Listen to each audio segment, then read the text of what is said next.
తల్లి అయినా తండ్రి అయినా కుమారుని కుమార్తెని గద్దించటమో లేదంటే కొట్టడమో జరిగిన తర్వాత బాధపడుతుంది. అరే దెబ్బ తగిలిందేమోనని. చస్తే సచ్చావులే అని చెప్పి ఎలా అంటే అలా ఊరికినే తల్లిదండ్రులు కాదండి.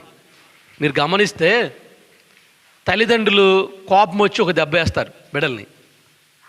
ఒక దెబ్బ వేసిన తర్వాత వాళ్ళు నిజంగా బాగా తగిలి ఏడుస్తున్నారు అనుకోండి, వీళ్ళు కూడా బాధపడతారు. అరే అంత కొట్టవలసింది కాదేమో, అంత దెబ్బ వేయవలసింది కాదేమో అని, అంత దెబ్బ వేయవలసింది కాదేమో అని.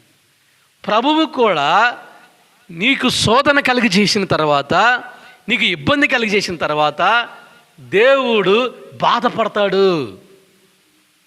అవునంటారా కాదంటారు? ఇప్పుడు నోవాహు జలప్రళయం వచ్చినప్పుడు భూమి మీద ఉన్న సమస్త జీవరాశులు నశించిపోయిన తర్వాత దేవుడు ఎందుకు ఇంత బాధపడుతున్నాడు? ఇప్పుడు ఇదిగో ఏమని